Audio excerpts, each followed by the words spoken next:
Então, pessoal, a gente já tem a ideia de computadores e sistemas microprocessados ou microcontrolados presentes em vários dispositivos, né? Então, isso daqui é só uma tela para relembrar vocês dessa questão. A gente vai ter o computador desde o computador tradicional, que já não existe mais, que vocês estão vendo aqui, até computadores ou sistemas, né, embarcados dentro de carros, tá? Entre uma variedade enorme de outros dispositivos. E aí tem algumas definições que a gente tem que relembrar até para criar uma terminologia aí comum. Então, para começo de história, né? O que a gente está querendo trabalhar é com sistemas embarcados. Todo sistema embarcado essencialmente é um computador, tá?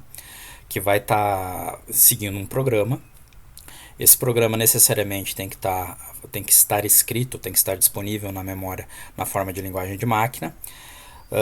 Que seriam níveis diferentes que a gente poderia estar, inclusive, trabalhando na construção do nosso sistema. Né? Nós não vamos trabalhar diretamente em linguagem de máquina na disciplina, a gente vai trabalhar em linguagens de alto nível, entre aspas, tá? Que a gente vai trabalhar com a linguagem C para estar fazendo essa construção. Uh, então, construção de sistemas embarcados, elas vão envolver uma complexidade, uma abrangência em níveis maiores ou menores de abstração, tá? E aí vocês têm, de novo, um outro exemplo aqui, os nossos sistemas disponíveis em vários dispositivos distintos, tá? Mas entre os desafios que a gente vai ter na construção de sistemas embarcados, alguns dos quais vocês vão ver ao longo da disciplina, nós temos a questão de trabalhar com linguagens legadas, ou seja, são linguagens antigas, tá? São linguagens que não trazem tantos recursos quanto linguagens mais modernas, como Python, por exemplo. A gente se resume a trabalhar com linguagens de baixo nível, como C, C++. Idealmente, a gente trabalharia com linguagem de máquina, tá? Mas nem vamos chegar nesse nível na disciplina. A gente tem a questão de complexidade, que é o fato que os sistemas embarcados hoje em dia eles são cada vez maiores, tá? Então nós vamos estar trabalhando com sistemas aqui usando os processadores Atmega, mas, por exemplo, nós poderíamos estar construindo controladores ou sistemas com ESP, que é um exemplo aí que está sendo bastante utilizado atualmente, que permitiria a gente construir sistemas que trabalhariam via internet, que a gente conseguiria fazer o comando e o controle de dispositivos remotamente. Um outro ponto, que esse sim vai ser um ponto bastante presente para a gente, é a questão de concorrência ou paralelismo, ou seja, a necessidade de executar várias tarefas simultaneamente, tá? Que a gente vai ter que de alguma maneira tentar criar mecanismos para conseguir que os nossos programas desempenhem essas tarefas simultaneamente, muito embora o nosso processador vá ser um processador serial, tá? Que é um conceito que a gente vai abordar um pouco mais à frente, e a gente ainda pode ter a questão de tempo real, ou seja, a necessidade do sistema responder dentro de um intervalo de tempo determinado, que não é uma coisa normalmente existente num computador convencional. Então, no computador convencional eu posso executar uma certa ação e ele pode levar 1 minuto, 2 minutos para acabar, e mais do que isso, tá? Além de ele levar um tempo maior para acabar, esse tempo pode ser elástico, ou seja, em um determinado instante eu posso levar 1 minuto. Se o computador está executando outras atividades, essa mesma tarefa pode levar 5 minutos a ser executada. Estou exagerando nos tempos a título de exemplo, mas basicamente é essa a situação. Em sistemas embarcados, a gente tem critérios bem mais restritos. Imagina, por exemplo, um carro com um sistema ABS, onde a resposta do meu sistema tem que acontecer em um tempo determinado. A partir do travamento da roda, eu tenho que acionar uma certa ação num certo período de tempo, senão é um desastre. Como eu tinha falado já em termos de complexidade, tá? A gente vê um cenário onde o tamanho dos sistemas embarcados vão aumentando cada vez mais com o passar dos anos. Então a gente tinha sistemas com poucas mil linhas fazendo tudo aquilo que era necessário. E hoje a gente já tem sistemas aí do tamanho de um sistema operacional comercial, tá? Dependendo do que vocês querem fazer, obviamente. Não é o caso da disciplina, vão fazer coisas mais simples, mas isso poderia acontecer. Em termos aqui das linguagens legadas, nós temos ainda em sistemas embarcados, eu considero até esse quadro aqui desatualizado, tá? Eu tenho um outro quadro aqui um pouco mais recente. A gente tem essencialmente linguagem C e linguagem de máquina como sendo as duas linguagens mais utilizadas, tá? Num quadro um pouquinho mais recente, mas ainda assim estranho, tá, esse quadro, mas só para dar uma outra noção, isso aqui deve ter sido uma pesquisa mais abrangente. Nós temos, novamente, linguagem C, linguagem de máquina, e aí aqui o C++, porque ele passa a ser utilizado em alguns outros processadores, como o próprio Arduino. Então aqui um exemplo de um sistema embarcado típico, que seria o sistema de uma câmera digital, onde a gente vai ter todas as características tradicionais, né, de um sistema que funciona por conta própria. Eu tenho a minha CPU, eu tenho meus dispositivos de I/O, tenho aqui interface RS232, infravermelho, comunicação Bluetooth, eu tenho comunicação em rede também por Ethernet, tenho displays, né, basicamente uma interface LCD aqui, uma interface também que seria um I/O, né, uma interface de saída de vídeo. Eu tenho todo o processamento de sinal da câmera em si, do CCD da câmera, e obviamente aqui eu tenho um interfaceamento com memórias. Então isso daqui seria uma visão em blocos de um sistema embarcado típico. Tá? O que a gente quer é reduzir um pouco essa complexidade desse sistema, para que vocês entendam o papel dos principais blocos iniciais, tá? Que é justamente o que eu vou comentar com vocês agora em termos de conceitos básicos. Então, né, gente, essencialmente, relembrando, o sistema embarcado de uma forma bastante simples é uma máquina computadorizada, ou seja, um computador de propósito especial. Nós temos dois tipos de computadores normais, tá? Que são os PCs convencionais que vocês utilizam, que não tem um propósito específico associado, e a gente tem também os sistemas embarcados, que tem como diferença ter uma finalidade específica. Então, ele vai servir para controlar um determinado modelo de carro, por exemplo, tá? Então, além de ter uma finalidade específica, normalmente sistemas embarcados são construídos para trabalhar completa ou parcialmente sem supervisão humana. Ou seja, idealmente um sistema embarcado consegue trabalhar sem a existência de um operador. Ele vai executar as operações que foram instruídas sem que isso esteja impactando sem que isso necessite de intervenção humana. Ele é projetado e desenvolvido especificamente para algumas tarefas, e ele faz essas tarefas de uma forma mais eficiente. Então vocês vão ver que os nossos programas, por maiores que eles possam parecer em termos de codificação, em termos de desempenho, eles são mais eficientes do que um programa equivalente num PC convencional teria desempenho, tá? E a gente tem, talvez, como uma outra característica marcante, o fato que a vasta maioria, se não todos os sistemas embarcados, eles interagem com elementos físicos. Então vão controlar motores, vai monitorar temperatura, pressão, algum tipo de sensoriamento que vai determinar como é que ele vai agir, né, em razão da programação efetuada. Já tinha comentado a questão do tempo real, então relembrando, nós vamos ter aqui dois sistemas basicamente embarcados, sistemas de tempo real ou não tempo real. No nosso estudo a gente vai se concentrar nos sistemas que operam em tempo não real, ou seja, não tem restrição temporal, tá? Mas é importante destacar que tem vários sistemas que vão ter essas restrições, tá? E aí já é um tema para uma pós-graduação, a gente não aborda aqui no nosso nível de estudo, tá? Mas basicamente existem soluções que permitem controlar, particularmente através de sistemas operacionais de tempo real, tá? De escalonamento de tarefas, entre outras soluções que permitem controlar a temporização das diferentes tarefas de uma forma mais estrita, tá? Então, nos nossos sistemas nós não vamos desprezar inclusive os diferentes tipos, porque a gente não vai ter restrições firmes de temporização real. Talvez a melhor classificação, que ainda seria uma classificação errada, nós estaremos talvez em alguns casos em sistemas de soft real time, tá? Que não é bem o nosso caso. A gente não tem nem essa preocupação em garantir temporização. Do ponto de vista de estrutura de um sistema embarcado, a gente vai ter essencialmente três elementos: memória, CPU e periféricos, tá? Que são os três blocos construtivos básicos de qualquer computador. Com uma diferença talvez central, tá? Que é em razão ao comportamento ou papel da CPU. Então, numa CPU convencional, a gente tem o que a gente chama de um microprocessador, que basicamente ele é a CPU em si, tá? E nos sistemas embarcados, tipicamente, vocês vão ter microcontroladores que vão ser essencialmente circuitos integrados que vão conter dentro da mesma pastilha de circuito integrado as três funções: a função de uma CPU, de memória e de periféricos conjuntamente.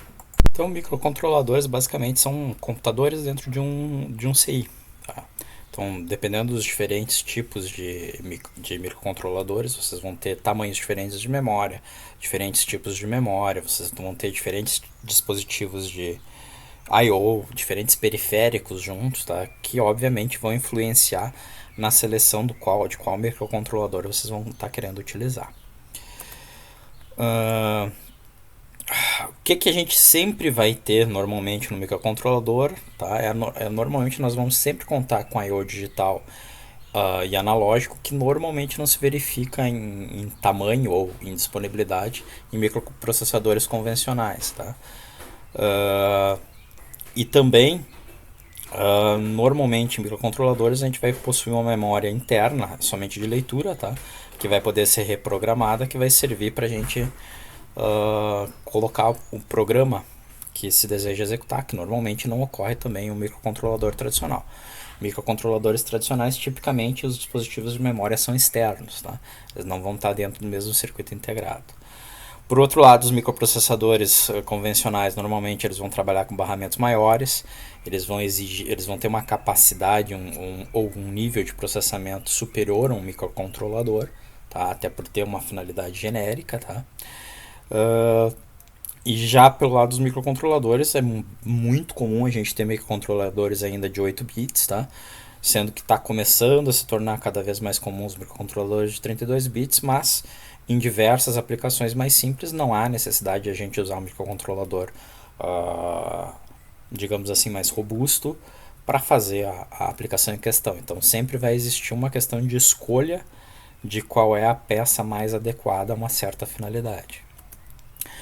Essa é a arquitetura básica de um microcontrolador, tá? Então isso daqui tudo que vocês estão vendo, ele estaria dentro de um circuito integrado, não mais dentro de uma máquina, mas sim no integrado do processador, por exemplo, no Atmega 2560, que a gente vai trabalhar, tá? Ou no Atmega 328P, que é o Arduino Uno, onde basicamente vocês vão ver quais dispositivos comuns, tá?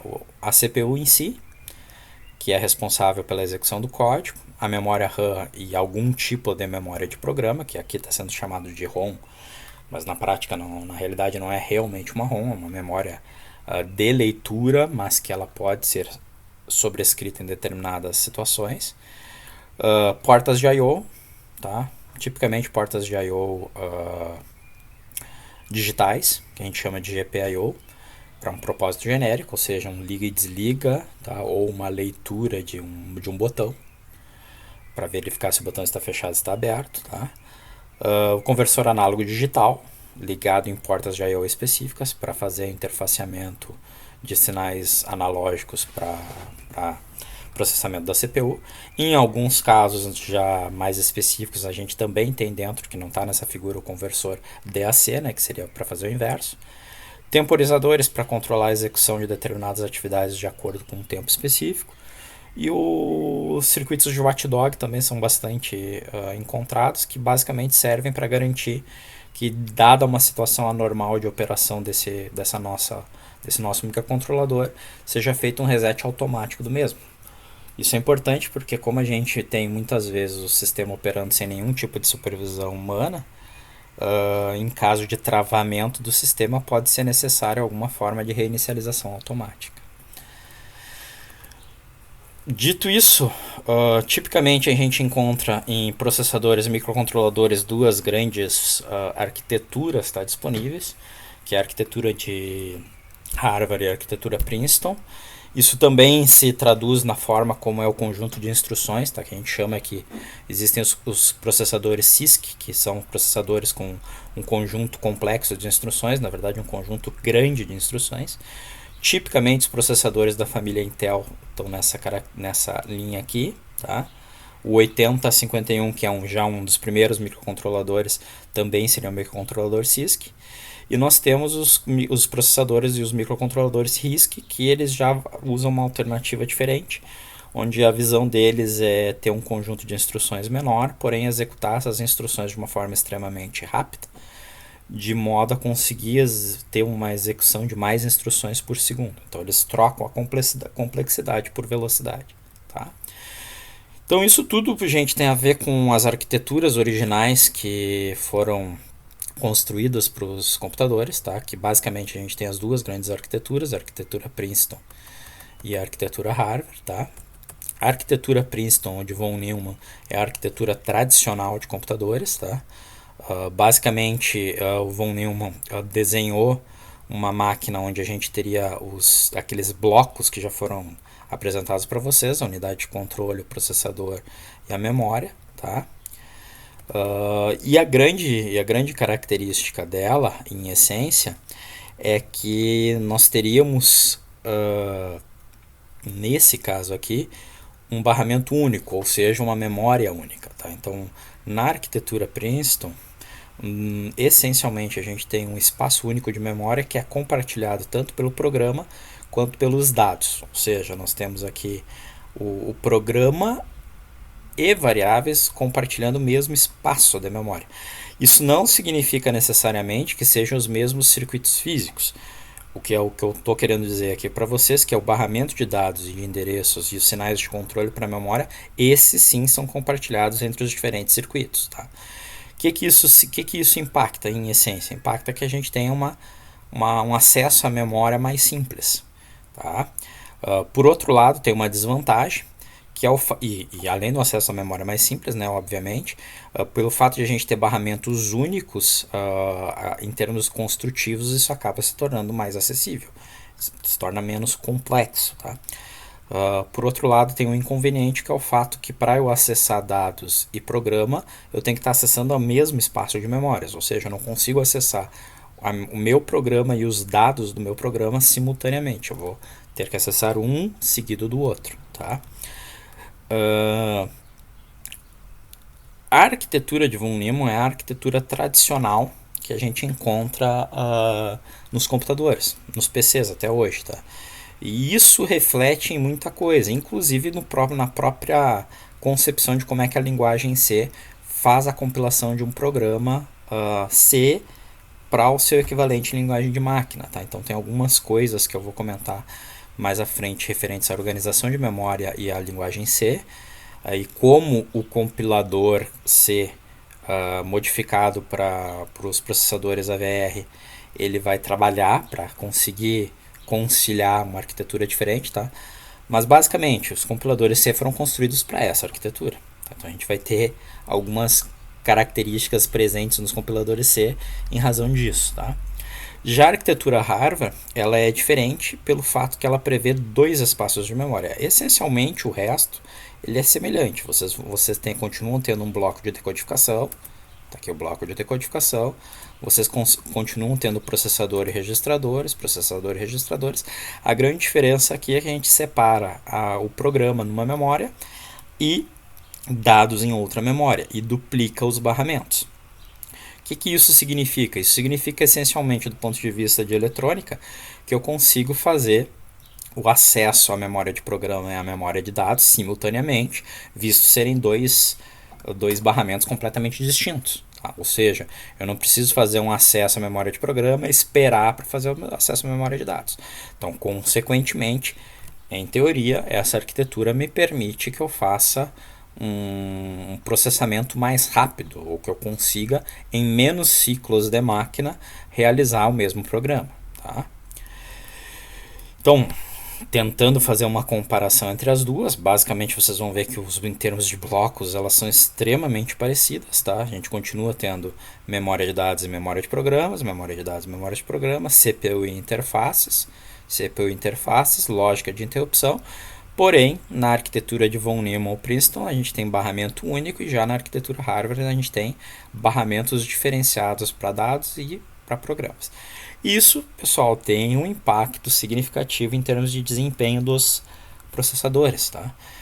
Na atualidade, a vasta maioria dos modelos de microcontroladores que a gente tem, eles vão usar a arquitetura Harvard. Tá? Então, eles vão, além de usar uma arquitetura Harvard, eles são RISC. Ou seja, eles têm um conjunto de instruções reduzido. Por quê? Porque eles tentam priorizar com um hardware mais simples, uma execução mais rápida do nosso programa, ok? Aqui a gente já tem um conjunto de instruções mais complexos, uma máquina, digamos assim, mais pesada, e aí se sacrifica essa velocidade em prol de um barramento único. Tá? Entre fabricantes de microcontroladores típicos que vocês vão encontrar, vocês vão ter a Intel, que é o considerado pai dos microcontroladores, tá? E dos microprocessadores também. O grande microcontrolador que é usado até hoje em variantes é o 8051. A Motorola, que teve os famosos microcontroladores da família 68000, tá?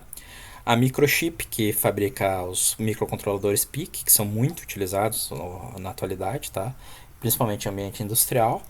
E a Atmel, que foi adquirida pela Microchip, tá? Que fabrica essencialmente os microcontroladores da família VR, que são os microcontroladores usados nas placas, na maior parte, não em todas, mas na maior parte das placas Arduino. Ok? Então, a visão geral de Arduino a gente já faz na nossa próxima aula. Paramos por aqui.